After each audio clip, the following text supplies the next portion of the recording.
자, 오늘 트리니티 시간 6번째 시간입니다. 오늘 요한서신, 즉 요한 1서, 2서, 3서를 공부하는 시간입니다. 먼저 요한서신은 요한문서라는 큰 테두리 안에 들어가 있습니다. 자, 신약 성경에 보면 요한복음과 비교할 때 용어나 사상면에서 상당히 유사성을 보이는 문서들이 있습니다. 자, 바로 요한 1서, 2서, 3서와 요한계시록입니다. 보통 이 문서들을 통칭하여 요한문서로 부르는데, 어떤 분들은 이 묵시문학이라는 독특한 장르에 속한 요한계시록을 빼고서 요한복음하고 요한 1, 2서만을 묶어서 요한문서로 분류하기도 합니다. 이 문서들에는 동일하게 요한이라는 이름이 저자로 붙어 있습니다. 그러나 이 동일 인물은 아닌 것으로 보입니다. 자, 당시에는 이 요한이라는 이름이 흔한 이름이어서 정확히 어떤 요한인지 확정하기가 힘듭니다. 그래서 가장 안전한 대답은 이 요한 문서를 지은 사람들이 누구냐? 요한 공동체와 관련된 인물 혹은 인물들이 그 문서들을 작성했다고 이해하시면 됩니다. 같은 요한 문서 안에 있기 때문에 요한복음하고 요한 1, 2서, 2서, 3서가 상당히 많은 부분 유사합니다. 먼저 공통적으로 이 요한 문서에 발견되는 것이 고기독론이라는 거예요. 하이 크리스톨로지. 크리스톨로지 그러면 그리스도론, 기독론인데요. 거기 하이예요. 다시 말해서 예수가 누구냐, 그리스도가 누구냐 그럴 때 높으신 하나님이다. 이제 그런 것을 표현하는 것이 이제 고기독론입니다. 그래서 그리스도의 완전한 신성을 설명합니다. 자, 그래서 예수 그리스도는 단순히 뛰어난 인간이거나 어느 정도 신적인 인물이 아니라 성부 하나님과 동일하다라고 말합니다. 그래서 요한 1서 1장 첫 부분하고 2장 22절을 보면 그 말씀, 여기에 요한 서신에 나오는 말씀이라고 나오면 이게 로고스라고 되어 있습니다. 이 말씀은 태초부터 존재하였고 성부 하나님과 함께 계셨고 마지막 날에 성육신 하신 분이다 라고 되어 있습니다. 자, 마찬가지로 요한복음에서도 보면 거기에 1장 1절부터 태초에 말씀이 계시니라 그렇게 나오잖아요. 말씀이 로고스입니다. 그래서 말씀은 태초부터 성부 하나님과 함께 계셨고 또 만물을 창조하신 분이고 스스로 인간의 육체가 되신 분이고 더 나아가서 성부 하나님과 같은 분이다 라고 되어 있습니다. 이것이 요한복음 1장 1절에서 3절 사이에 또 요한복음 1장 14절에 나오는 내용입니다. 이렇게 신약 성경의 다른 문서와 비교해 볼 때 이 요한 문서는 그리스도의 신성을 더욱더 분명하게 설명해 주고 있다라고 이해하시면 됩니다. 자, 더 나아가서 이 요한 문서들 사이에는 용어와 개념에서도 유사성이 있습니다. 요한일서의 시작 부분을 보면 요한복음의 시작 부분과 상당 부분 비슷하다는 것을, 즉 용어와 개념에서 비슷하다는 것을 발견하게 됩니다. 그래서 이렇게 돼 있죠. 태초부터 있는 생명의 말씀에 관하여는 우리가 들은 바요, 눈으로 본 바요, 자세히 보고 우리의 손으로 만진 바라. 이 생명이 나타내신 바 된지라. 이 영원한 생명을 우리가 보았고 증언하여 너희에게 전하노니 이는 아버지와 함께 계시다가 우리에게 나타내신 바 된 이시니라. 자, 요한일서 1장 1절과 2절 말씀인데 요 두 절만 딱 봐도 요한 문서의 특징이 여러 개 복합적으로 들어가 있습니다. 먼저 여기에 보면 그 태초라는 말이 나오는데 요한복음 시작할 때 또 태초라는 말이 있지요. 또 생명이라는 말, 이 생명도 요한복음에도 많이 나오고 이 요한서신에도 많이 나오는 단어입니다. 또 우리가 들은 바요, 눈으로 본 바요, 자세히 보고 우리 손으로 만진 바라. 자, 보고 만지고 이게 누구예요? 요한복음에 보면 도마죠.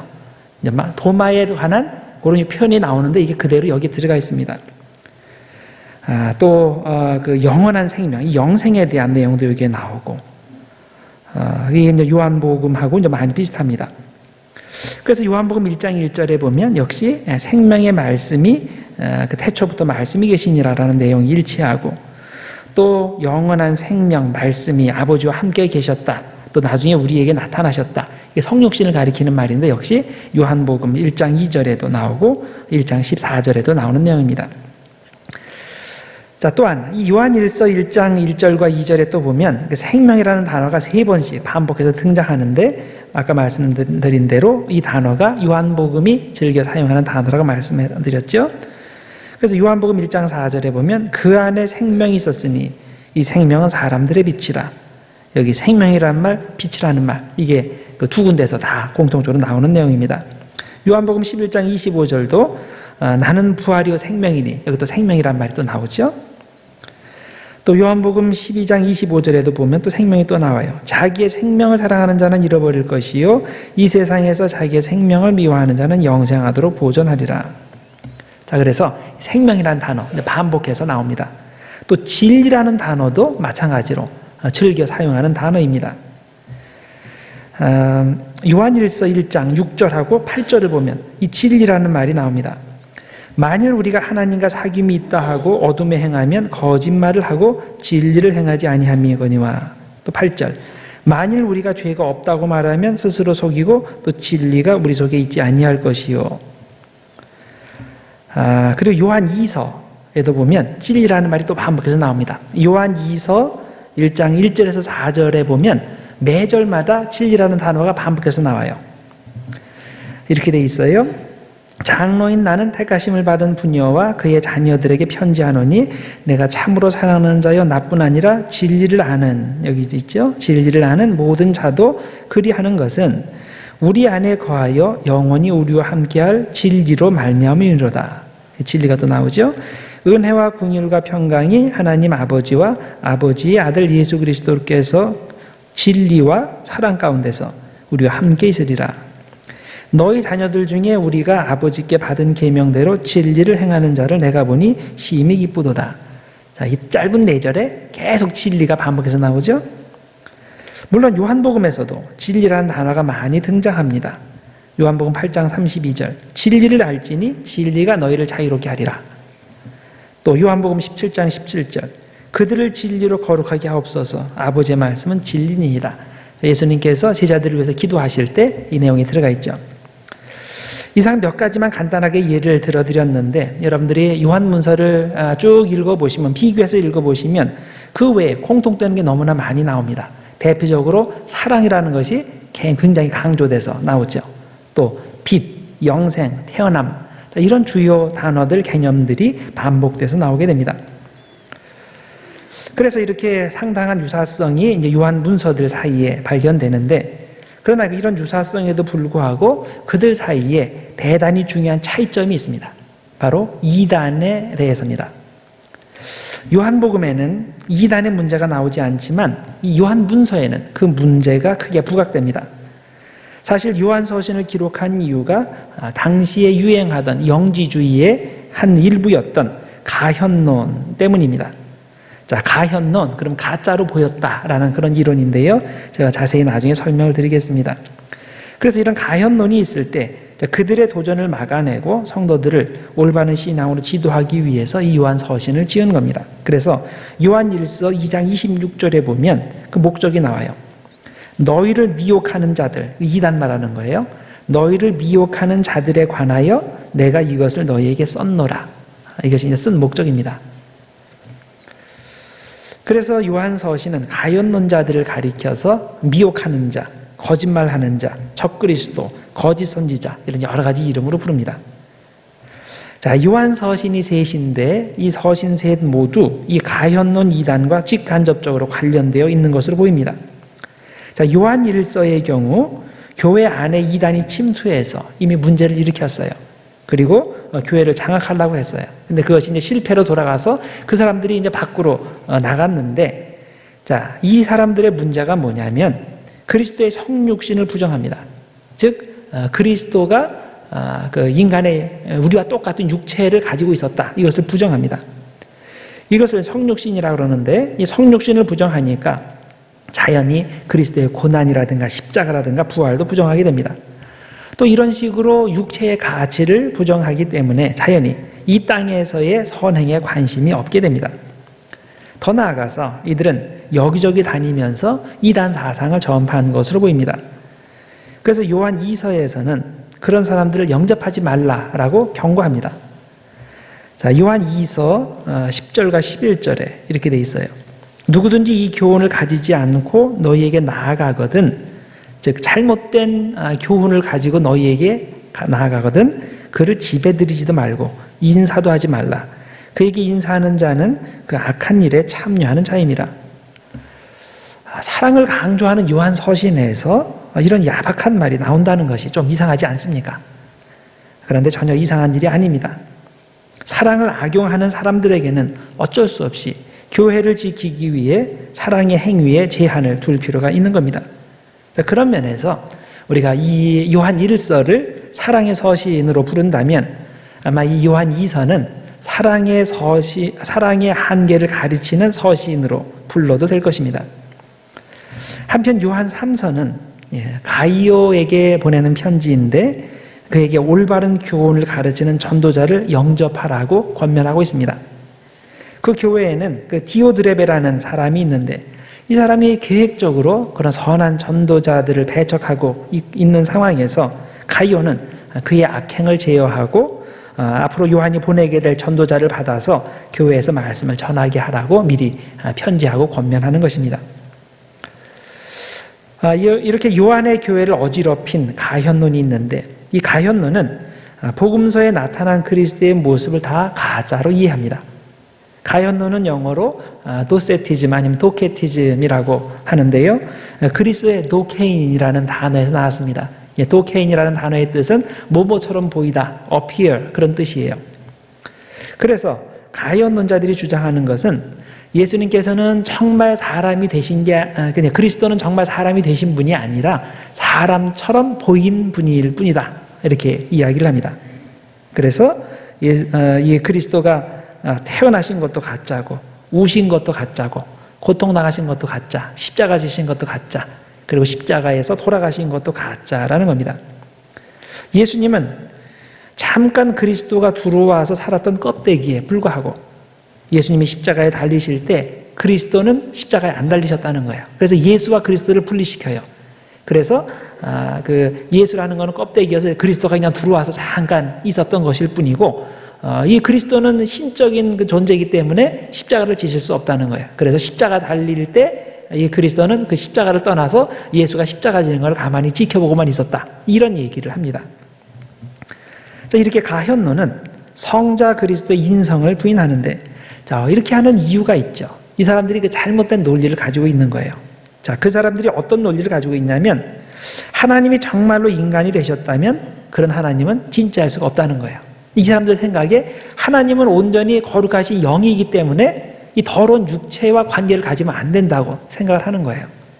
그래서 그래도 인간의 육체 가운데서 하나님이 활동하려면 인간의 육체가 되면 안 되고 인간의 육체를 껍데기로 사용해서 그 안에 들어와 있다가 적당한 때 나가면 된다 이렇게 생각을 하는 겁니다.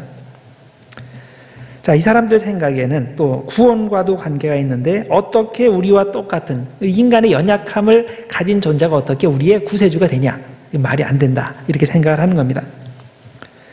그래서 그리스도가 인간을 구원해 줄 구세주가 되려면 절대로 인간이 되어서는 안 되고 100% 우리와는 다른 존재, 즉 신이 되어야 한다는 겁니다.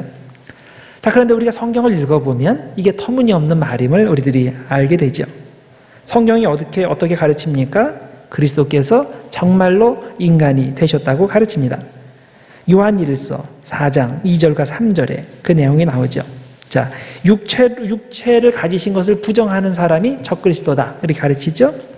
이로써 너희가 하나님의 영을 알지니 곧 예수 그리스도께서 육체로 오신 것을 시인하는 영마다 하나님께 속한 것이요 예수를 시인하지 아니하는 영마다, 즉 예수 그리스도의 육체를 시인하지 않는 영마다 하나님께 속한 것이 아니니 이것이 곧 적그리스도의 영이니라. 그리고 또 그리스도는 인간이 되셨기 때문에 우리의 모든 사정을 아신다고 성경이 가르칩니다. 우리가 지난 시간에 히브리서를 배웠는데 히브리서 내용이 그런 내용들이 있었죠. 히브리서 4장 15절 우리에게 있는 대제사장은 우리의 연약함을 동정하지 못하실 리가 아니요 모든 일에 우리와 똑같이 시험을 받으신 이로되 죄는 없으시니라. 또 히브리서 2장 18절 그가 시험을 받아 고난을 당하셨은즉 시험 받는 자들을 능히 도우실 수 있느니라. 만일 그리스도께서 우리의 유혹과 고통과 슬픔을 알지 못한다면 우리의 구원자가 될 수 없다는 거죠. 철저히 우리와 똑같은 인간이 되셨기 때문에 우리의 사정을 다 아실 수 있는 것이고 또 인간의 모든 죄를 짊어지고 십자가를 지실 수 있었던 것입니다. 그래서 이 요한 서신 간에 이런 그 공통점도 있고 차이점도 있는데 차이점은 이단에 관한 것이다. 그 이단의 중심이 뭐냐면 가현론이다. 그것을 여러분들이 기억하시면 됩니다. 자, 그 다음에 우리들이 살펴볼 주제는 사랑이라는 주제에 대해서입니다. 요한 서신에서 가장 중요한 한 가지 그 주제를 들라 그러면 이 사랑이라는 주제겠죠. 자, 요한 서신에서 사랑에 대해서 가르칠 때 여러 가지 그냥 똑같은 사랑을 여러 가지 그 측면에서 바라보면서 이제 사랑을 설명합니다. 자, 가장 먼저 눈에 띄는 이 사랑에 대한 표현은 서로 사랑하는 것, 서로 사랑이라는 표현입니다. 예수님께서도 확인해 주셨듯이 사랑의 계명은 기독교의 중심이죠. 성경을 읽어보면 곳곳에서 다양한 상황에서 다양한 종류의 사랑을 가르치는데 이 요한문서에서는 사랑에 대해서 가르칠 때면 대단히 현실적인 차원에서 가르칩니다. 하나님을 제일로 사랑하고 원수를 사랑하고 핍박하는 사람을 사랑하고 먼 곳에 있는 사람 찾아가서 사랑하고 그런 종류의 거창한 사랑을 하라고 권면하지 않습니다. 대신에 가까운 형제, 자매를 사랑하고 공동체 내에서 서로를 사랑하라고 권면하는 것이 이 요한문서의 특징입니다. 이게 요한복음도 마찬가지고 또 요한 1, 2, 3서도 마찬가지입니다. 말만 거창하게 하지 말고 실제로 매일매일 부대끼며 사는 그 사람을 사랑해야 그게 진짜 사랑이라는 말입니다. 요한일서 4장 11절을 봅시다. 사랑하는 자들아 하나님이 이같이 우리를 사랑하셨은즉 우리도 서로 사랑하는 것이 마땅하도다. 또 요한 2서 1장 5절에도 같은 내용입니다. 부녀여 내가 이제 내게 구하노니 서로 사랑하자. 이는 새 계명같이 내게 쓰는 것이 아니요 처음부터 우리가 가진 것이라. 자, 똑같은 내용이 요한복음 13장 34절에도 또 나옵니다. 새 계명을 너희에게 주노니 서로 사랑하라. 내가 너희를 사랑한 것 같이 너희도 서로 사랑하라. 요한일서 1장 3절에 보면 이런 공동체 내에서의 서로 사랑을 코이노니아라는 단어로 표현합니다. 코이노니아를 한국말로 번역을 할 때 사귐으로 번역을 하기도 하고요. 이 요한서신에서는 사귐으로 번역합니다. 다른 곳에서는 교제 혹은 친교라는 말로 번역을 합니다. 자, 이 코이노니아라는 단어는 거의 사랑과 동의어로 사용되기 때문에 그 단어를 사랑이라는 단어로 대체해서 읽어도 의미에 큰 차이가 없습니다. 요한일서 1장 3절 우리가 보고 들은 바를 너희에게도 전함은 너희로 우리와 사귐이 있게 하려 함이니 코이노니아가 있게 하려 함이니 우리의 사귐은 아버지와 그의 아들 예수 그리스도와 더불어 누림이라. 자, 이렇게 사랑으로 대체해서 읽으면 이렇게 돼요. 우리가 보고 들은 바를 너희에게도 전함은 너희로 우리와 함께 사랑이 있게 하려 함이니 우리의 사랑은 아버지와 그의 아들 예수 그리스도와 더불어 누림이라. 대체해도 의미는 똑같게 됩니다. 또 요한일서 1장 6절과 7절에 또 사귐이라는 단어들이 나옵니다. 만일 우리가 하나님과 사귐이 있다 하고 어둠에 행하면 거짓말을 하고 진리를 행하지 아니함이거니와 그가 빛 가운데 계신 것 같이 우리도 빛 가운데 행하면 우리가 서로 사귐이 있고 그 아들 예수의 피가 우리를 모든 죄에서 깨끗하게 하실 것이요. 자, 여기도 이걸 사귐을 사랑이라는 말로 대체해서 읽어도 뜻이 통합니다. 만일 우리가 하나님과 사랑이 있다 하고 어둠에 행하면 거짓말을 하고 진리를 행하지 아니하비거니와 그가 빛 가운데 계신 것 같이 우리도 빛 가운데 행하면 우리가 서로 사랑하고 그 아들 예수의 피가 우리를 모든 죄에서 깨끗하게 하실 것이요. 자, 그래서 여기에 이제 두 종류의 사랑 혹은 두 종류의 사귐에 대해서 이야기하는 거죠. 하나는 하나님과의 사귐, 또 하나는 다른 사람과의 사귐입니다. 자, 이것은 곧 하나님에 대한 사랑과 이웃에 대한 사랑의 관계와 똑같습니다.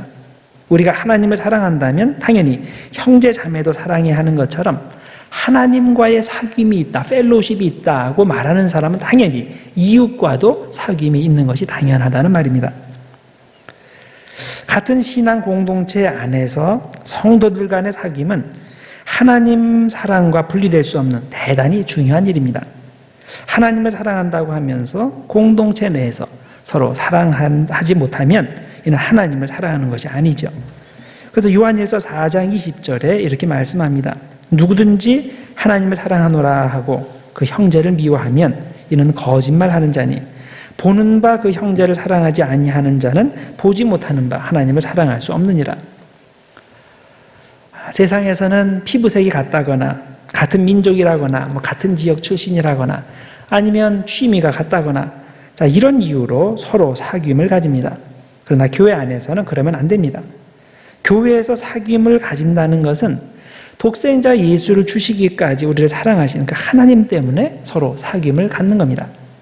그리스도께서는 자신의 몸을 십자가에 내던지심으로써 모든 장벽을 허무셨기 때문에 주님 안에서 행하는 사람은 당연히 서로 사귐을 가져야 하는 겁니다. 결혼한 지 2-3달밖에 안 된 신혼부부가 목사님을 찾아왔습니다. 2-3달밖에 안 됐으니까 한참 재미있을 때인데 서로 못 살겠다고 찾아왔습니다. 서로 너무나 다르고 자기가 생각했던 사람이 아니다. 내가 속았다. 그렇게 얘기를 하는 거죠. 그래서 1시간 동안 눈물 흘리면서 말하는 것을 듣고는 목사님께서 이렇게 말씀을 하셨다고 합니다. 다르다는 것은 이상한 게 아니라 정상입니다. 모든 부부는 결혼한 후에 앞으로 시간이 가면 갈수록 더 다르다는 것을 알게 됩니다.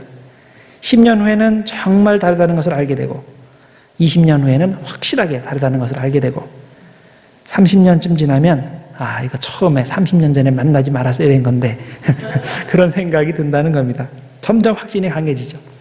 그럼에도 불구하고 결국은 서로의 다름을 인정하고 다름을 사랑하기에 그것 때문에 평안한 그런 결혼 생활이 지속이 되는 겁니다. 이렇게 설명을 해줬습니다. 우리가 너무나 다른데 함께 모여서 예배드리고 함께 신앙생활을 할 수 있는 이유, 함께 사귐을 가질 수 있는 이유가 무엇입니까? 서로 많이 닮았기 때문일까요? 관심사가 비슷하기 때문일까요? 아니죠. 우리가 각자 예수님을 만났기 때문입니다. 다른 이유가 없어요. 우리는 각자 하나님을 믿기 때문에 서로 이렇게 만난 거지 하나님이 아니라면 우리가 이렇게 함께 모여서 신앙생활 할 필요가 없는 사람들입니다. 따라서 우리는 서로에게서 다른 점들을 발견할 때 이걸 너무 불편해하지 말아야 됩니다. 하나님께서 그렇게 만드신 것을 정죄하면 안 되는 거죠. 나와 다르면 그 사람이 틀린 게 아니고 그냥 다른 겁니다. 상대방을 존중하고 사랑하고 그와 사귐을 가져야 됩니다. 어쨌든 그 사람도 하나님께서 독생자 예수님을 보내어 십자가에 죽게까지 하신 그런 아주 귀한 존재이기 때문입니다. 하나님께서 소중히 여기시는 사람을 나도 소중히 여기고 서로 사귐을 가져야 됩니다. 부부 세미나에서 자주 사용하는 삼각형 그림이 있습니다. 제일 삼각형 위에는 하나님이 계시고 그 밑에는 남편과 아내가 있습니다. 아내와 남편이 서로 가까워지려면 어떻게 해야 됩니까? 너무나 다른데 어떻게 가까워질 수 있을까요? 방법은 한 가지입니다. 하나님께로 가까이 가면 됩니다. 남편도 하나님께로 가까이 가고 아내도 하나님께로 가까이 가면 그러면 서로 가까이 되게 되는 겁니다. 그러나 하나님으로부터 멀어지면 어떻게 됩니까? 둘 사이도 자연히 멀어지게 됩니다. 성도들 간의 관계도 마찬가지입니다. 서로 코이노니아를 가지기 위해서는 각자가 하나님께로 가까이 가면 됩니다. 우리는 인간적으로 볼 때 서로 가까워질 수 없습니다. 가까워지기가 너무 싫습니다. 왜냐하면 너무나 다르기 때문입니다. 그러나 하나님께 가까이 가면 그런 것과는 상관없이 자동적으로 하나님 때문에 우리가 서로 가까이 가고 서로 사귐을 갖게 되는 것입니다. 따라서 다른 교인과 인간적으로 가까워지려고 너무 노력하시면 안 됩니다. 그건 좋지 않은 거예요. 물론 인간적으로도 가까워지고 신앙적으로도 가까워지는 게 맞죠. 그렇지만은 신앙적인 건 빼고 인간적으로만 가까워지려고 노력하면 안 돼요. 교회 다닌다고 해서 그게 다 신앙의 관계가 아닌 거예요. 교회에 나와서 성도의 교제를 가져도 그것이 전체 신앙 안에서 교제를 가져야지 하나님 빠진 교제를 하는 것은 그건 옳지 못합니다. 그거는 하나님의 의를 절대 이루지 못합니다. 우리가 사귐을 갖는다는 것은 적어도 교회 안에서 사귐을 갖는다는 것은 인간적으로 맞기 때문에 갖는 게 아니에요. 하나님 때문에 사귐을 갖는 겁니다. 왜? 하나님께서 사랑하셨기 때문에, 하나님께서 나를 사랑하셨고 하나님께서 그 사람도 똑같이 사랑하셨고, 그렇기 때문에 내가 하나님을 바라보고 하나님께로 가까이 가고 그 사람도 하나님을 바라보고 하나님께로 가까이 가면 완전히 다른 종류의 사람일지라도 서로 성도의 교제를 가질 수 있는 겁니다. 자, 그래서 첫 번째 요한 서신이 강조하는 사랑은 서로 사랑이다. 공동체 안에서의 서로 사랑, 가까운 사람끼리 서로 사랑, 이것이 예수 그리스도 안에서 사귐이다. 그렇게 이해하시면 됩니다. 자, 또 한 가지 사랑에 대해서 가르치는 것은 그리스도 안에서 행하는 사랑이라는 겁니다. 행하는 사랑이에요. 요한일서 3장 23절과 24절에 보면 예수 믿는 믿음이 구체적 사랑의 행위로 나타날 때 그것이 바로 주님 안에 거하는 것이라고 가르치고 있습니다. 그래서 요한일서 3장 23절과 24절에 보면 하나님의 계명에 대해서 두 가지로 설명합니다. 자, 그걸 어떤 건지 봅시다. 그의 계명은 이것이니 곧 첫 번째, 그 아들 예수 그리스도의 이름을 믿는 것. 예수를 믿는 것. 이거는 어떤 그 동적인 개념이 아니고 정적인 개념이에요. 믿는 것, 그 믿음이 내 안에 있는 것. 두 번째, 그가 우리에게 주신 계명대로 서로 사랑할 것이니라. 자, 구체적으로 서로 사랑하는 행위로 나타내야 된다. 그 얘기죠. 이것이 주님께서 우리에게 주신 계명이에요. 자, 그의 계명을 지키는 자는 이런 식으로 그 서로 사랑을 행하는 사람은 주 안에 거하고, 자, 그런 사람이 주 안에 거하는 사람.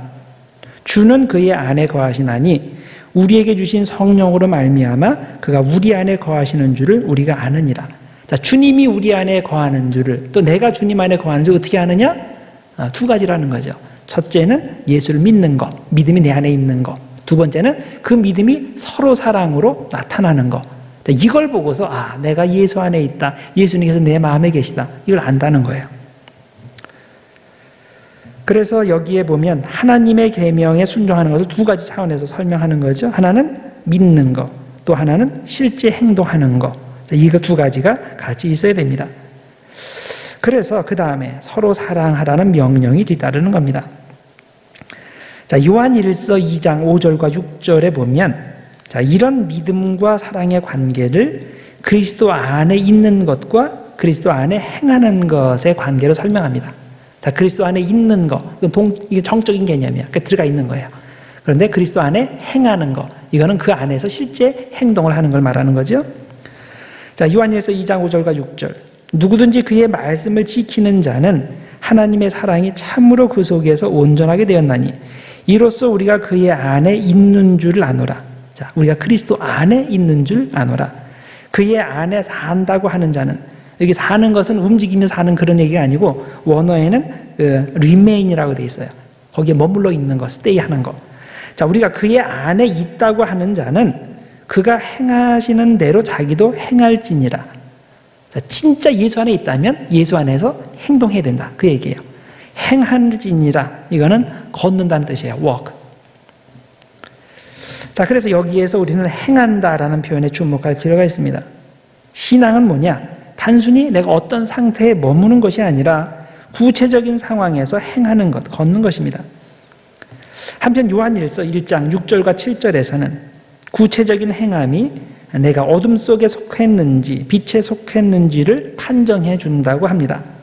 자, 요한일서 1장 6절과 7절.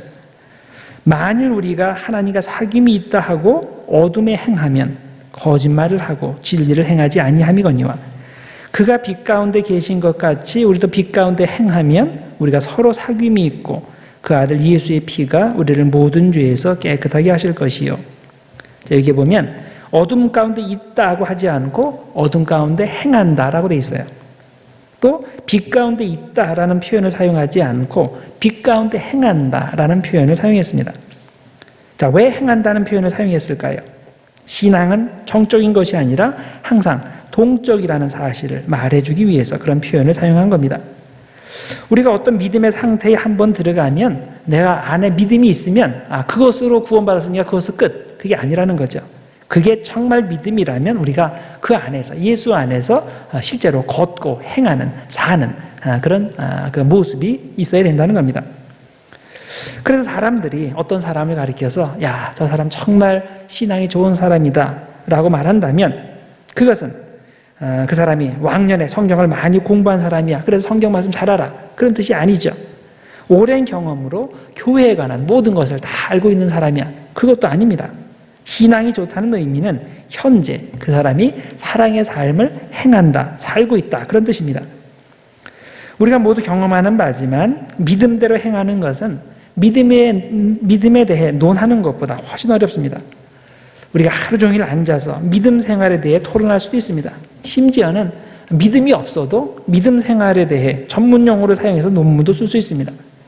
그러나 내가 실제로 믿음 생활을 하지 않으면 그게 아무 소용이 없는 거죠. 우리의 입이 말하는 것을 우리의 손과 발이 뒷받침하지 않으면 아무 소용없습니다. 그래서 참 믿음의 사람은 행하는 사람이다. 예수 그리스도 안에서 사랑을 행하는 사람, 실천하는 사람이다. 이것을 기억하시기 바랍니다. 자, 그 다음에 또 한 가지, 세 번째로 이 사랑에 대해서 표현할 때 진실하게 사랑하는 것에 대해서 표현을 또 하죠. 진실한 사랑. 성경 공부 중에 어떤 권사님이 이런 말씀을 하셨습니다. 잘 아는 후배가 있는데 그 후배를 교회로 전도하기 위해서 여러 가지로 이제 여러 번 전도를 교회에 나오라고 전도를 하는데 그 전도를 할 때마다 이 후배가 정색을 하면서 따진다는 겁니다. 자, 여기에 교회 다니는 사람과 교회 안 다니는 사람 둘이 있는데 정직하게 그 둘을 비교해 보면 무슨 차이점이 있는지 말해보라는 거예요. 자기가 관찰해 본 결과 세상에서 비즈니스 할 때 둘 사이에 전혀 차이가 없다는 겁니다. 남들 부정 저지르고 넘어갈 때 교회 다니는 사람도 똑같이 그렇게 하고, 또 남들 이기적으로 행동할 때 교인들 똑같이 그렇게 행동한다는 겁니다. 아니, 교회 다니는 사람이 더하면 더했지 성경 말씀대로 정말 사는 사람이 하나도 없다, 이렇게 이야기를 한다는 겁니다. 우리 믿는 사람들이 회개해야 되겠죠. 우리가 세상에서 제대로 살았다면 이런 종류의 비판을 받지는 않을 것입니다. 아마 이런 상황을 염두에 두고 요한일서 3장 17절과 18절이 기록되지 않았을까 생각합니다.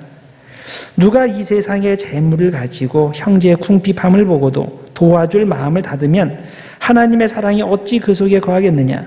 자녀들아, 우리가 말과 혀로만 사랑하지 말고 행함과 진실함으로 하자.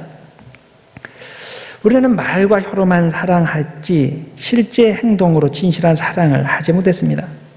진실한 사랑이 아니면 아무 소용이 없고 오히려 하나님의 영광을 가리고 또 전도의 문을 막게 됩니다. 세상 사람들은 우리의 행실을 통해서 하나님을 알지 절대 하나님을 직접 알 수 없는 사람들입니다. 우리가 똑바로 살면 세상 사람들은 우리를 통해서 하나님을 보고 그래서 하나님을 찬양하고, 우리가 똑바로 살지 못하면 우리 때문에 하나님께서 욕먹게 되는 겁니다. 세상 사람들이 우리의 말에서, 행동에서, 인격에서 하나님의 사랑을 체험하고, 야, 저 사람은 진짜 예수 믿는 사람이다, 나도 저렇게 됐으면 좋겠다, 이렇게 이런 말을 할 수 있는 정도까지 되어야 하는 겁니다. 누가복음 10장 25절 이하에 보면 우리가 어떻게 진실한 사랑을 할 수 있는지, 말로만이 아니라 행동의 사랑을 어떻게 하는지 구체적인 예를 들어서 설명해 줍니다. 선한 사마리아인의 비유입니다. 어떤 율법학자가 자기를 옳게 보이려고 예수님께 물었죠. 내 이웃이 누굽니까? 그랬을 때 이 선한 사마리아인의 비유를 말씀해 주셨습니다. 거의 죽게 된 사람을, 이 사람도 지나가고 저 사람도 지나가는데 이 사마리아인이 실제적으로 그 사람을 이제 도와주어서 그 사람을 생명을 살게 해주었다. 그런 내용이죠. 자, 이 이야기를 통해서 예수님께서 말씀하시고자 하는 내용이 뭘까요? 사랑은 말로 하는 게 아니라 실제 행동으로 하는 것이라는 사실입니다. 아무리 제사장이나 레위인의 위치에서 근사한 사랑의 말을 해도 실제로 사랑의 행위를 하지 않으면 그 사람의 신앙은 가짜라는 말입니다. 그래서 율법학자가 누가 나의 이웃이 되겠습니까? 라고 물었을 때 예수님께서는 그에게 그런 질문하지 말고 내가 누구의 이웃이 되어주어야 할까에 관심을 가지라는 뜻에서 이렇게 질문하신 겁니다. 내 의견에는 이 세 사람 중에 누가 강도 만난 자의 이웃이 되겠느냐? 자, 누가 나의 이웃인가에 신경 쓰지 말고 내가 누구의 이웃이 되어줄 수 있는지 여기에 신경 쓰라는 말입니다. 그리고 실제로 그런 사람을 찾아가서 그의 이웃이 되어서 섬기라고 말씀합니다. 여러분, 과연 나는 어디에 관심이 있을까요? 여러분은 어디에 관심이 있습니까? 누가 나의 이웃이 되어줄까? 그 관심이 있습니까? 아니면 내가 누구의 이웃이 되어서 그들을 섬기고 사랑해 줄까? 여기에 관심이 있습니까? 사랑은 실천해야 사랑입니다. 말로만 하면 사랑이 아닙니다. 그래서 이 요한서신에서는 그 진실한 사랑, 행동의 사랑에 대해서 이렇게 설명을 합니다.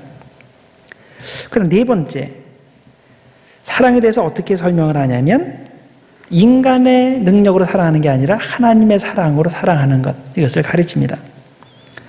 요한일서 4장 19절을 보면 사랑의 순서를 이렇게 설명합니다. 우리가 사랑하면 그가 먼저 우리를 사랑하셨습니다. 자, 하나님께서 우리를 사랑하신 게 먼저, 그 다음에 우리가 다른 사람을 사랑하는 거예요. 4장 10절도 사랑을 같은 순서로 설명합니다.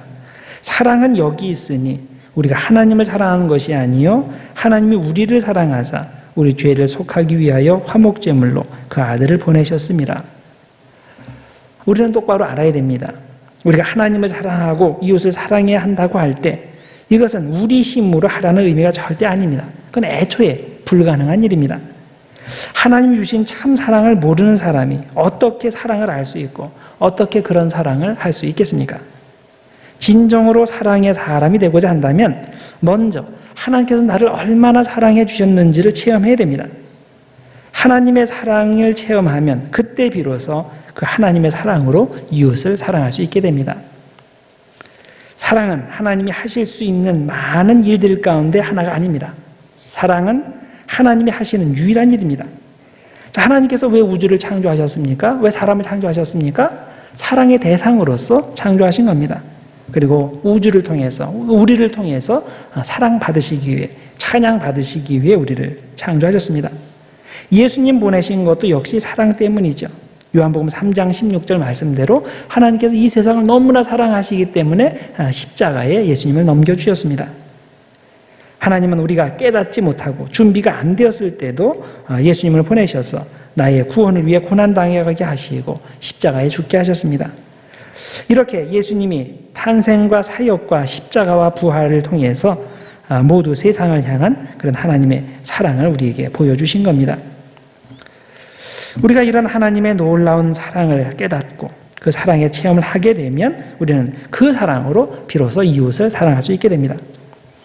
요한일서 4장 11절에 이렇게 되어 있습니다. 사랑하는 자들아, 하나님이 이같이 우리를 사랑하셨은즉 우리도 서로 사랑하는 것이 마땅하도다. 어떤 사람이 사랑에 대해서 이런 의미 있는 분석을 해놓았습니다. 네가 나에게 잘해주는 만큼 나도 너에게 그렇게 대해주겠다. 이렇게 나오면 그건 율법이지 사랑이 아닙니다. 네가 나를 사랑할 때까지 나는 너를 사랑할 것이다. 이건 참 부담스러운 일이에요. 집착입니다. 내가 어떻게 하든지 상관없이 나는 너를 사랑하겠다. 이거는 약간 위험한 자기 환상이든지 독선이 될 수 있습니다. 참 사랑은 뭐냐? 오직 하나님의 사랑으로 사랑하는 겁니다. 하나님 때문에 사랑하는 겁니다. 하나님께서 나를 사랑하신 것처럼 나도 너를 사랑할 것이다.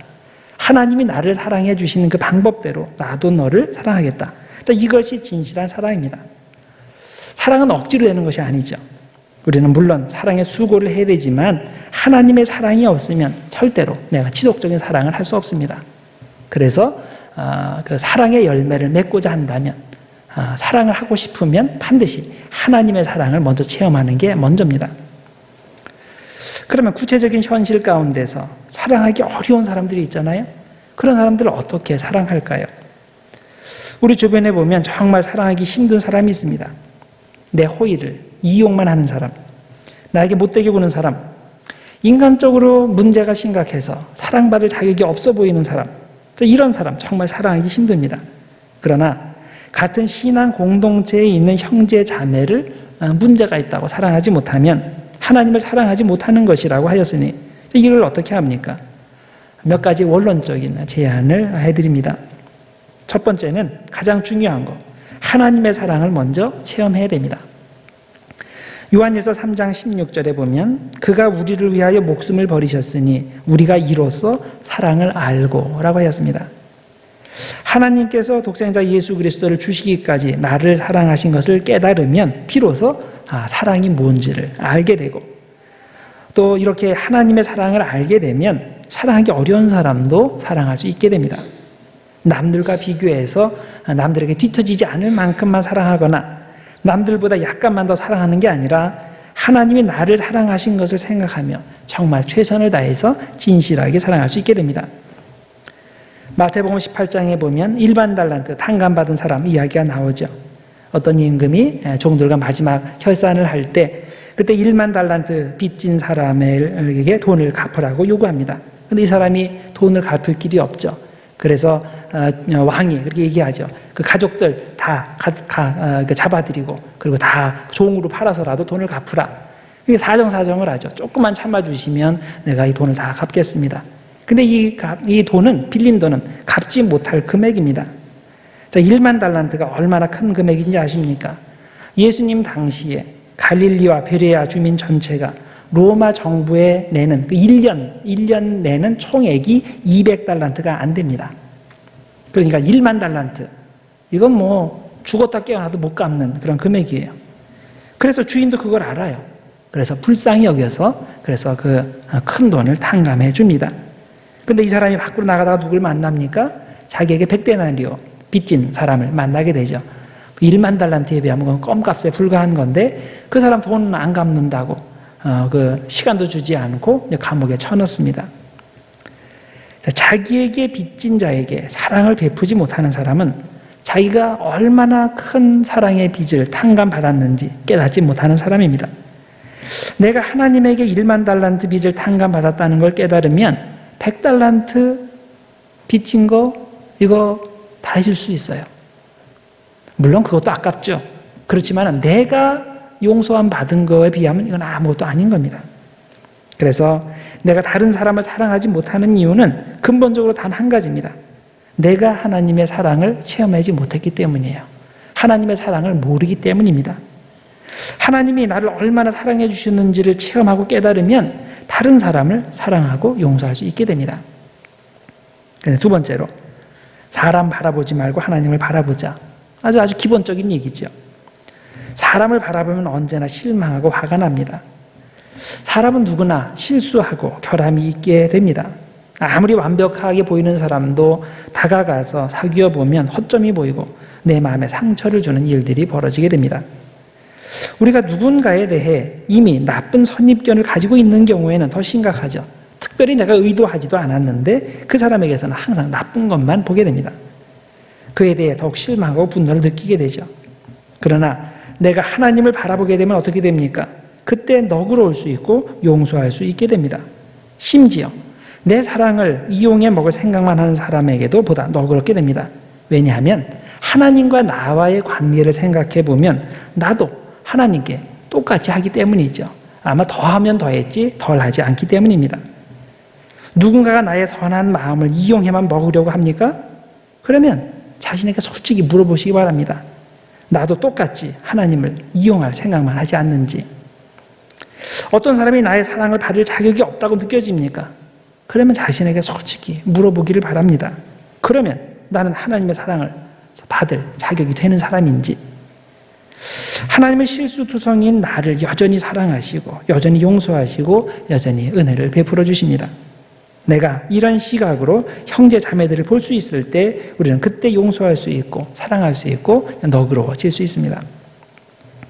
그다음에 세 번째, 복수하지 말자.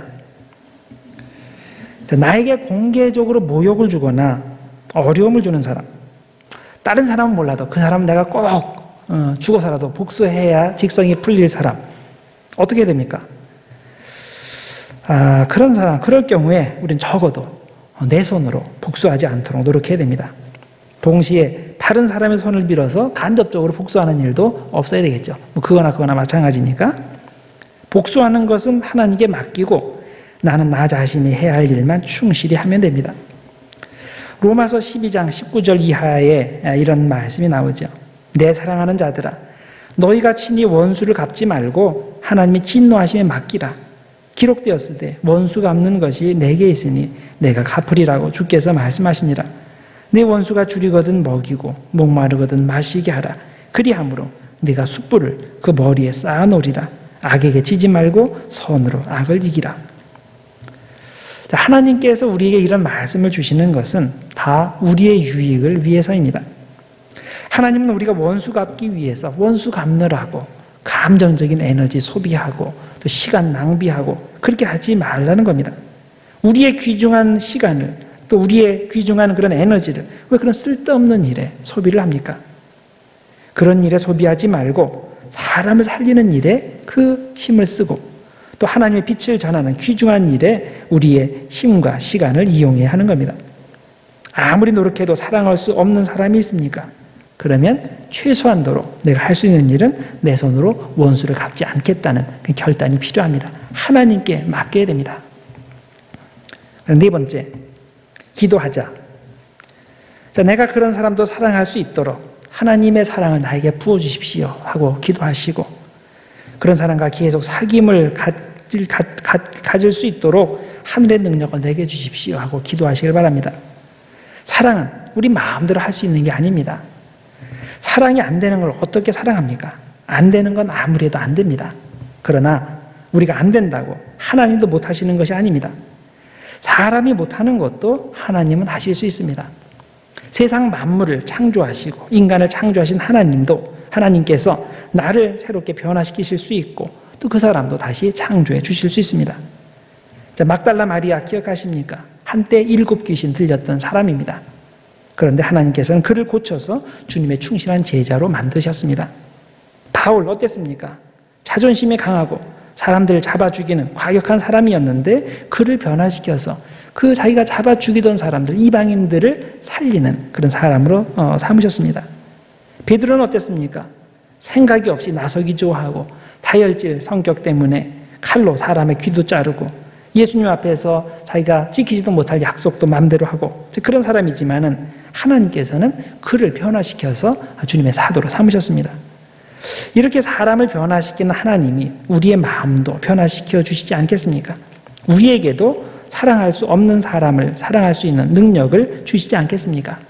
그래서 주님을 바라보고 또 그것을 위해서 기도하시기를 바랍니다. 그 다음에 5번째, 내가 변하자. 만일 하나님께서 우리에게 이웃을 사랑하라고 말씀하실 때, 야, 평생 사랑하는 건 좀 힘드니까 그 사람은 인간성이 그러니까 일주일만 꾹 참고 사랑해. 한 달만 꾹 참고 사랑해. 그럼 할 수 있을 것 같아요. 그렇죠? 그 사람이 지발로 너를 떠날 때까지 계속 사랑해. 이건 다른 문제죠. 그렇죠? 힘든 문제입니다. 이 이웃이라는 것이 내가 선택해서 온 게 아니죠. 나와 상관없이 이웃이 이사 옵니다. 나한테 물어보지도 않고 또 세교우가 우리 교회에 나타납니다. 그러면 나의 의사와 상관없이 자연히 그리스도 안에서 한 가족이 되고 형제 자매가 되고 그러면 나는 그를 사랑해야 됩니다. 평생 같이 부부로 산 사람도 영원히 지속적으로 사랑하는 것이 쉽지 않은데 나의 선택과 상관없이 내 옆에 와 있는 사람들을 그렇게 사랑하는 것 참으로 어려운 일입니다. 내가 변하지 않으면 불가능한 일입니다. 여러분 옆에 있는 사람 얼굴을 한번 보시기 바랍니다. 여기 부부들이 같이 앉은 것 같은데 한번 잘 쳐다보세요. 그분을 지속적으로 사랑할 수 있겠습니까? 계속. 네? 자, 아니라고 생각이 되면 그 사람 탓하지 말고 여러분이 사랑의 사람으로 변하면 됩니다. 왜? 그 사람은 절대 안 변할 것이기 때문이에요. 여러분 자신이 변하는 수밖에 없습니다. 우리가 교회 생활하다 보면 싫은 사람이 생기죠. 이런저런 일로 부딪혀서 싫은 사람도 생기고 나에게 특별히 잘못한 것도 없는데 그냥 싫은 사람도 생깁니다. 그럴 때 어떤 분은 도저히 그런 사람을 사랑할 수 없다고 하면서 교회를 옮깁니다. 사실은 자기가 문제인데 그걸 못 깨닫는 거죠. 그렇게 교회를 옮겨간 분은 몇 년이 지나면 또 그곳에서 싫은 사람이 생겨나서 다시 교회를 옮겨야 하는 상황이 벌어집니다. 사실은 자기가 그 교회에 가서 그 상황을 만든 건데 그걸 모르는 거예요. 어떻게 내가 가는 것보다 그런 사람이 있을까? 자기가 가는 것보다 그 상황을 만들기 때문이죠. 그걸 모르고 계속 딴 사람만 욕하는 겁니다. 문제는 내가 참아줄 수 없는 그 사람에게 있는 게 아니라 바로 나에게 있는 겁니다. 나의 마음속에 하나님의 사랑이 있으면 모든 사람이 사랑받을 만한 사람으로 보입니다. 제가 제일 답답한 게 뭔지 아십니까? 어떤 분은 자기가 문제를 일으켜서 많은 사람들을 괴롭게 하면서 도리어 자기 주변 사람들이 자기를 미워한다고 불평합니다. 자기가 다른 사람들한테 사랑 없이 행동함으로 어려움을 주면서 왜 우리 교회는 사랑이 없냐고 그렇게 얘기를 해요. 자기가 문제인데 그걸 전혀 깨닫지 못하는 겁니다. 여러분 주변에 사랑이 없다고 느껴집니까? 그러면 남들 탓하지 말고 여러분 자신이 사랑의 사람으로 변하면 됩니다. 여러분이 하나님의 사랑을 깨닫고 그 사랑으로 충만하면 여러분 주변이 여러분 때문에 사랑의 분위기로 바뀝니다. 물론 이게 내가 노력한다고 될 일이 아니죠. 내가 노력한다고 사랑의 사람으로 변하는 것이 아닙니다. 오직 하나님의 은혜로만 이게 가능한 일입니다. 그랬기 때문에 우리는 계속 주님의 은혜를 위해서 계속 기도하고 간구해야 하는 겁니다. 사랑의 은혜가 나에게 부어지도록 계속 기도해야 됩니다. 또 하나님의 사랑을 알기 위해서 계속 성경을 읽고 묵상해야 됩니다. 우리가 이렇게 말씀과 기도로 하나님의 사랑을 알고 체험하려고 노력할 때 어느 순간인가 하나님께서 사랑을 부어주십니다. 이것이 은혜죠. 그건 하나님의 타임 스케줄에 따라서 하나님의 방법대로 나에게 사랑을 부어주시고 내가 그 하나님의 사랑을 체험할 때 그때 비로소 정말 사랑이 힘든 사람도 사랑하게 됩니다. 그래서 이제는 내가 노력해서 하는 사랑이 아니라 하나님의 사랑으로 사랑하는 그런 사람이 됩니다. 그래서 사랑에 대해서 제가 여러 가지를 말씀드렸는데 이 요한 서신의 가장 중요한 주제가 이제 사랑이기 때문에 사랑에 대해서 다각도로 말씀드렸습니다. 그 다음에 또 한 가지 주제로 말씀드릴 것은 영적 성장에 대해서입니다. 요한일서 2장 12절에서 17절에 나오는 내용입니다.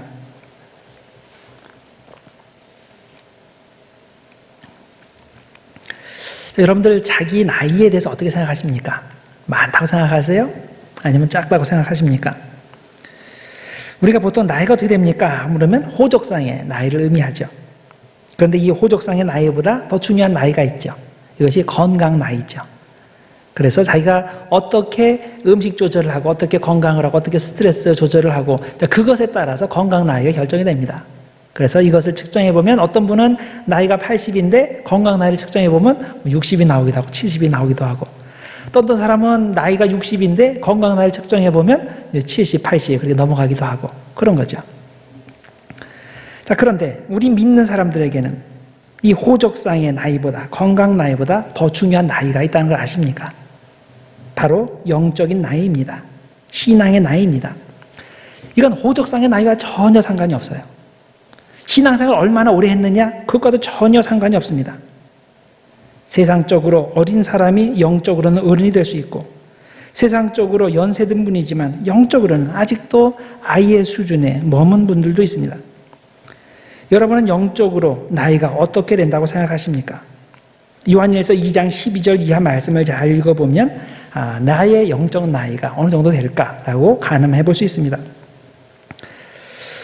요한일서 2장 12절 이하에 보면 한 가족을 구성하는 다양한 사람들을 예로 들어서 영적 성장을 설명합니다. 가장 나이가 어린 사람은 아이, 그 다음에 그 위는 청년, 그 위는 어른, 이게 셋으로 구분해서 설명을 합니다. 그런데 로마 시대에 보통 가정에서 빠진 계층이 있습니다.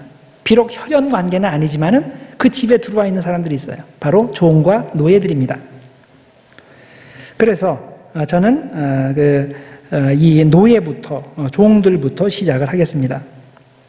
자, 로마서 8장 15절에 보면 아들과 종을 이렇게 비교해서 설명했습니다.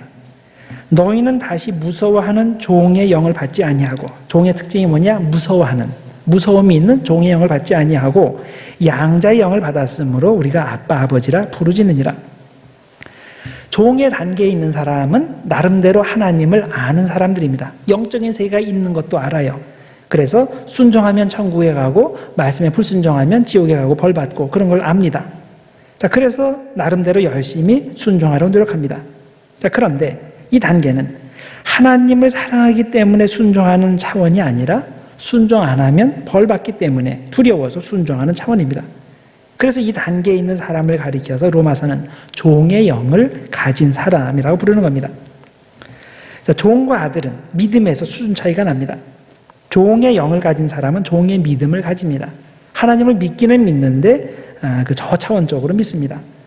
순종하면 복받고 순종 안 하면 벌받고 그런 하나님만을 압니다. 그러나 아들의 영을 가진 사람은 아들의 믿음을 가집니다. 그래서 하나님이 무서워서 순종하는 것이 아니라 그분이 나의 사랑하는 아버지이기 때문에 순종합니다. 그래서 이럴 때는 애매한 상황이 되면 이 둘이 쫙 갈립니다. 애매한 상황이 되면 그러면 종들은 일을 안 합니다. 왜냐하면 일 잘못했다가 벌 받으면 안 되니까 최소한도로 사는 거예요. 그런데 아들과 딸은 애매한 상황에서 그냥 해요. 왜냐하면 잘못돼도 그건 뭐 아버지가 페이하는 거지 내가 페이하는 게 아니니까 그냥 그리 가는 거예요. 이게 종과 자녀의 차이입니다. 여러분은 어떤 식으로 신앙생활 하십니까? 내가 열심히 주님을 위해서 일을 하는데 애매한 상황에 일을 안 하는 사람이 있고 애매한 상황에 일을 하는 사람이 있어요. 어떤 사람이에요? 이것이 여러분이 종의 생각을 갖고 지금 신앙생활 하는지 이 자녀의 생각을 가지고 신앙생활 하는지 그것을 구분하는 방법입니다. 우리가 이 아들, 딸의 마음을 가지고 신앙생활을 하면 기쁨이 있어요. 자신이 있어요. 왜냐하면 확신이 있기 때문이죠. 그분이 나를 사랑하시는 아버지라는 그런 확신이 있는 겁니다. 그렇지만은 아직 종의 신분에 머문 사람은 두려움이 모티브가 돼서 뭐든지 하게 되고 항상 그 걱정을 하게 됩니다. 영혼의 기쁨이 없습니다. 자, 우리는 이 수준에서 넘어가야 되죠. 넘어가는 방법은 그것은 아이로 새로 태어나는 거예요. 거듭나는 거예요. 거듭날 때 기쁨이 오잖아요. 그런 기쁨을 체험하게 되는 겁니다. 요한일서 2장 12절에 보면 자녀들에 대한 내용이 나와요. 자녀들아, 내가 너희에게 쓰는 것은 너희 죄가 그의 이름으로 말미암아 사함을 받았으며. 자, 죄가 사함 받았다. 죄 사함 받고 자녀되고 구원받고 그런 거죠. 그래서 그 하나님의 자녀로 구원받은 사람들을 여기 2장 12절에서 자녀들이라고 부르고 14절에서는 아이들 혹은 어린이들을 부릅니다. 아이들아, 내가 너희에게 쓰는 것은 너희가 아버지를 알았으며. 히브리서 5장 13절과 14절에 보면 이런 영적 아이들이 먹어야 할 음식을 이렇게 설명합니다. 젖을 먹는 자마다 어린아이니 의의 말씀을 경험하지 못한 자요, 단단한 음식은 장성한 자의 것이니 그들은 지각을 사용함으로 연단을 받아 선악을 분별하는 자들이라. 자, 영적 아이들은 단단한 음식을 소화하지 못합니다. 부드러운 음식만을 먹고 소화할 수 있습니다. 그래서 이들은 헌신에 대한 말씀, 자기 희생에 대한 말씀, 하나님의 의를 위해서 고난받을 줄 알아야 된다는 말씀, 자, 이런 것이 잘 소화가 되질 않습니다. 신앙생활 한 지 얼마 안 되는 아이들은 먹고 소화하기가 힘듭니다. 그래서 부드러운 음식을 먹어야 되는데, 예를 들어서 예수 믿으면 복 받습니다, 이런 말씀, 교회에 나와서 꼬박꼬박 설교 말씀 들으면 그것만으로도 참 잘하시는 겁니다. 이런 거. 또 아직 세상의 습관 다 버리지 않아도 되니까 일단은 그냥 교회 나오셔서 차츰차츰 버리세요. 이런 거. 이런 것이 이제 우유를 먹이고 부드러운 음식을 먹이는 거죠. 자, 그래서 이런 과정을 통해서 먹고 소화하면서 신앙이 조금씩 자라게 됩니다. 자, 그러나 이 영적 아이의 상태에 있는 사람이 한계가 있습니다. 뭡니까? 자기 중심적이라는 한계가 있습니다. 모든 것을 자기 위주로 생각을 합니다. 여러분, 아이가 태어났을 때 어머니께서 나를 태어나게 하시느라고 얼마나 힘드실까? 어머니 걱정하는 애 봤어요? 아니죠. 아이가 철들 때까지는 항상 자기 위주의 삶이에요. 모든 것이 자기의 니드를 충족시켜 줘야 된다고 생각하는 거죠. 자, 교회에서 자기 위주로 생각하는 그런 사람들이 있는데 바로 이 영적 아이의 상태에 머무는 사람입니다. 그래서 모든 사람이 자기에게 관심을 가져줘야 돼요. 그리고 자기가 편해야, 자기의 니드를 맞춰줘야 우리 교회 미니스트리가 잘 돌아가는 거예요. 99% 사람들이 다 좋아해도 내가 싫으면 이 교회는 잘못된 교회예요. 이게 이제 그 영적으로 아이의 수준에 있는 그런 사람 이야기입니다. 그래서 이것은 꼭 처음 나온 초신자에게만 해당되는 내용이 아닙니다. 교회에 오래 다닌 사람도 영적으로 성장하지 못해서 아직까지 이런 상태에 머무는 경우가 있습니다. 그래서 이런 영적 아이에게는 남을 위해서 희생하라는 말이라든가 주님의 교회를 위해서 십자가를 지라는 말, 이것은 절대 그 마음에 들어가질 않습니다. 뭐든지 자기 위주로 생각하고 자기 위주로 행동합니다. 그래서 많은 사람들에게 상처를 주기도 합니다. 그래서 교회에서 자기 혼자만 아는 사람이 있으면 교회 다니는 횟수와 상관없이, 나이와 상관없이 저 사람은 아직 어린 아이구나 이렇게 생각하시면 됩니다. 그 다음에 청년의 단계가 있습니다. 2장 13절 하반절에 보면 청년들아 내가 너희에게 쓰는 것은 너희가 악한 자를 이기었음이라 라고 되어 있습니다. 자, 청년은 강해요. 그래서 단단한 음식도 먹고 그리고 영적인 파워도 가지고 있고 사탄에 대해서 싸운 경험도 있고 승리의 경험도 있고 그런 좋은 경험들이 있습니다. 그러면 청년이 어떻게 이런 그 사탄의 세력을 이기게 됩니까? 2장 14절 청년들아 내가 너희에게 쓴 것은 너희가 강하고 하나님의 말씀이 너희 안에 거하시며 너희가 흉악한 자를 이겼습니다. 자, 새 번역은 이렇게 쉽게 번역했습니다. 젊은이 여러분, 내가 여러분에게 이 글을 쓰는 까닭은 여러분이 강하고 하나님의 말씀이 여러분 속에 있어서 여러분이 그 악한 자를 이겼기 때문입니다. 청년이 악한 자, 즉 사탄을 이길 수 있는 이유는 두 가지입니다. 하나는 강하게 됐기 때문에, 또 하나는 그의 속에 하나님의 말씀이 있기 때문에. 그런데 이 두 가지는 서로 같은 얘기예요. 어떻게 사람이 강하게 됩니까? 하나님의 말씀을 통해서 말씀을 먹고 강하게 되는 거죠. 청년이 사탄의 시험을 이기는 길은 하나님의 말씀을 마음속에 품고 항상 이 말씀의 지배를 받으며 살기 때문입니다. 시편 119편 9절이 이 점을 강조합니다. 청년이 무엇으로 그의 행실을 깨끗하게 하리이까 주의 말씀만 지킬 따름이니이다. 에베소서 6장 11절 이하를 보면 하나님의 전신갑주 이야기가 나옵니다.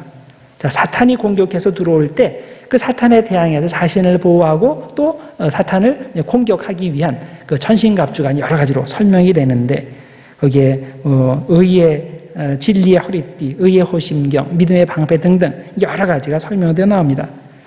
그런데 제일 마지막에 성격이 다른 무기가 하나 들어가 있습니다. 그게 뭐냐면 바로 하나님의 말씀입니다. 다른 것들은 다 방어용 무기인데 이 하나님 말씀만 공격용 무기입니다.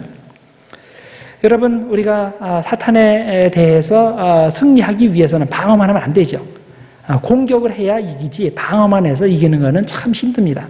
그래서 공격이 최선의 방어다 그렇게 이야기하지 않습니까? 공격하지 않고 계속 방어만 하면 이길 수 없는 겁니다.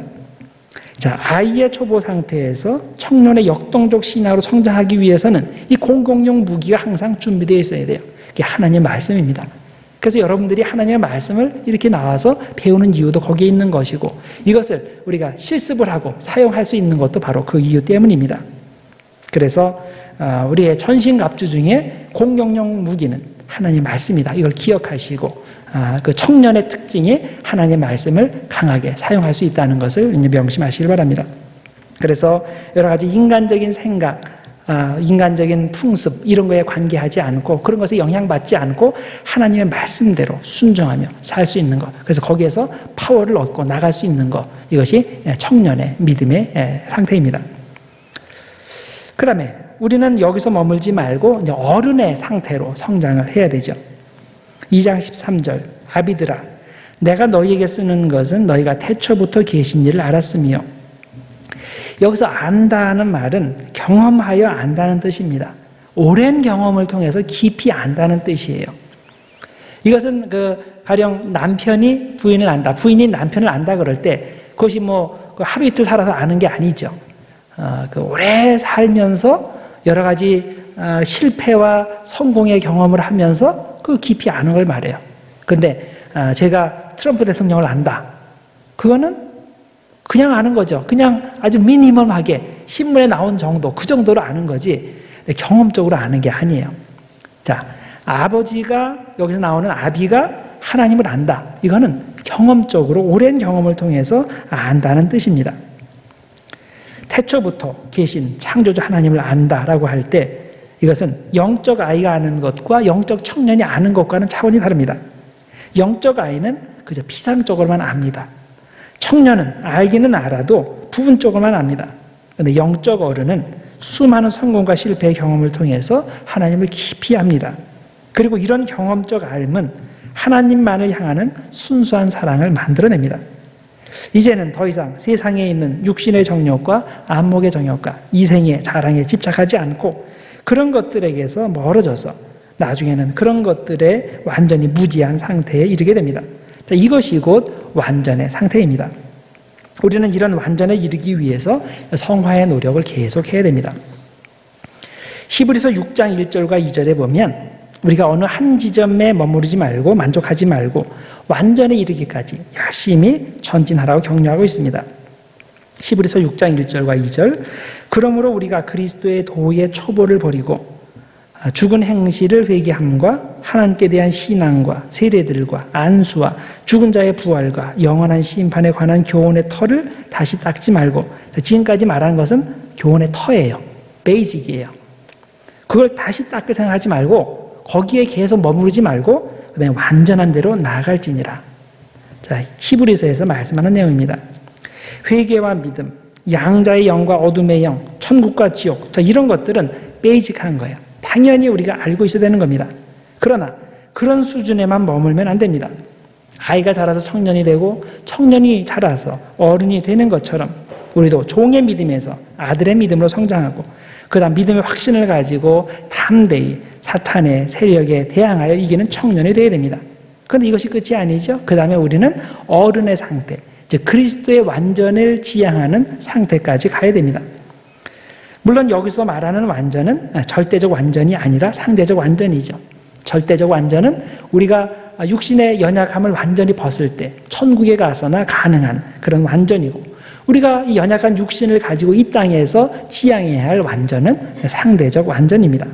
성경에서 요구하는 것이 바로 그런 거죠. 자, 그러면 그 완전의 특징이 뭡니까?